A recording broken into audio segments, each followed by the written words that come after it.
The counseling services available to people while deployed are limited, and there's a huge stigma attached.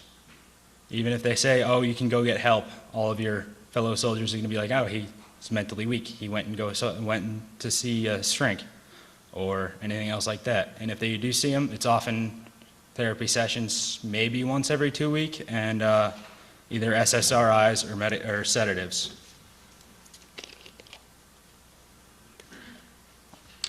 Here's another quote for you. Army Surgeon General Lieutenant General Kevin E. Kiley insisted that military uses psychiatric medications cautiously in the war zone, saying that medical professionals may prescribe them in low doses for very mild symptoms that might assist soldiers in transitioning through an event. Many outside of the chain of command see it differently. This is a former platoon leader in Iraq. It's best for the Army, but find me an independent mental health expert who thinks that's the proper course of action.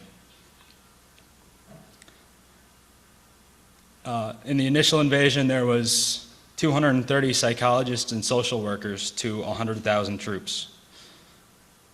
If you break your leg over there, you're going to get treatment, said George Andreas Pagani. When they go for mental health service, they are belittled, they are shoved aside, they are called malingerers. Their experiences are completely invalidated. As I was mentioning before, there's the huge stigmata, I'm sorry. Bob Johnson, the chief of combat stress for an Army brigade of about 2,800 soldiers, said he routinely reviews soldiers' work and disciplinary histories when they complained of serious mental problems. If a soldier with a history of antisocial behavior came in insisting he was going to shoot himself, he wasn't sent home. That's a pretty clear-cut case of malingering. That's his quote. He said he took a punitive approach to dealing with these soldiers, taking away their guns, which is compared to losing your manhood, and forcing them to sleep at the command posts. He said he had treated one soldier who threatened to starve himself and later swallowed a handful of pills, both acts that Johnson deemed bogus attempts to get out of serving. There's no doubt about it, the guy had mental health issues, Johnson said, but he wasn't going to get the treatment he wanted, which was to go home. In 2003, a guy named Pagani, who was an Army interrogator, was charged with cowardice, a crime punishable by death under the Uniform Code of Military Justice, after suffering a panic attack and seeking counseling because he had seen the body of an Iraqi man who had been cut in half by gunfire. The charges were later dropped. Deployment doesn't only affect the deployed soldiers, it affects the family, whether it's the long time that they're gone or the return home process. These men and women have been in combat or in a very stressful environment for the past 12 to 16 months. Here's a quote from Military Medicine in 2005 about spousal abuse. The risk of severe domestic violence was related to the length of the deployment. About sexual assault and rape, Representative Jane Harmon, Democrat from California, said that her jaw dropped when military doctors told her that 4 in 10 women at a veterans hospital reported being sexually assaulted while in the military. We have an epidemic here. Women serving in the U.S. military today are more likely to be raped by a fellow soldier than killed by enemy fire in Iraq. As of July 24th, I think 2006, 100 women had died in Iraq, according to the Pentagon. And in 2007, only 181 out of 2,212 reports of military sexual assaults, or 8%, were referred to court-martial, which is like their version of a trial. I don't know if everyone's familiar with stop-loss. It's where an Army unit that's being deployed can tell you you're not getting discharged and you're going to deploy with the unit. If you are if you're going to be discharged one day after the stop-loss date, you're going back for another year.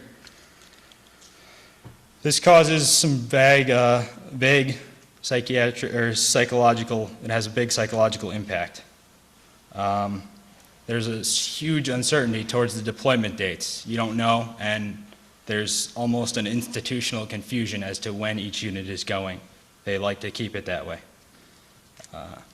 They get people to re-enlist by offering huge amounts of bonus money, and the uncertainty of your stop-loss date on your discharge date makes it more tempting to re-enlist and be certain that A, you're going to go here, here, and here, and you're also going to get a chunk of change as opposed to, hey, you might be redeployed. it's a good possibility. And there's the stress and anxiety associated with the return to combat operations or being able to continue on with your life and plan with your future. You don't know if you should apply for college because you don't know if you're going to be able to get out of the Army because you don't know if you're going to be in Iraq in 6 months.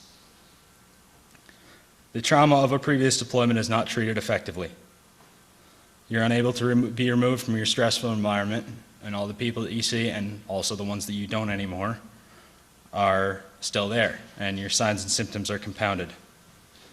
When soldiers return home after a year or more of deployment, they try and fit all the partying they missed out in the 3 months they return to. And in the 3 months before they deploy, they try and build up a store of theirs. So this is what happened to my unit after I got home. We were told that we would be redeploying to Iraq in 12 months. And of that time, 3 months were spent winding down from the previous deployment. A lot of briefings, a lot of people leaving and new people coming in.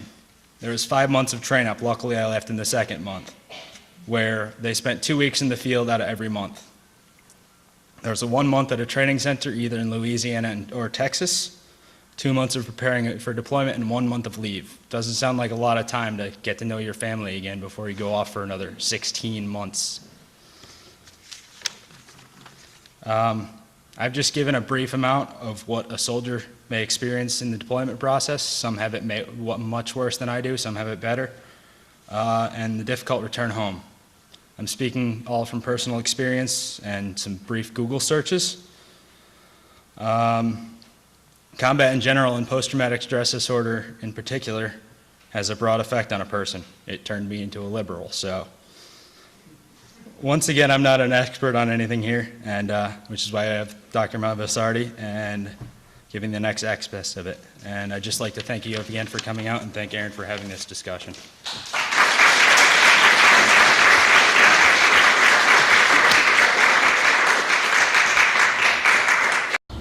On our website, a grave charge by a PLO official saying that Palestinian President Mahmoud Abbas conspired against the life of the late Palestinian Authority President Yasser Arafat, and protocol of hate about a lunatic booklet that was given out for months to Israeli soldiers, inciting hate against Catholics and Palestinians. Also, just a little fun, an Israeli cell phone ad that makes light of the apartheid wall. Just go to our website, thestruggle.org. That's our program for today. See you next week at this time. I'm Stanley Heller, and this is The Struggle.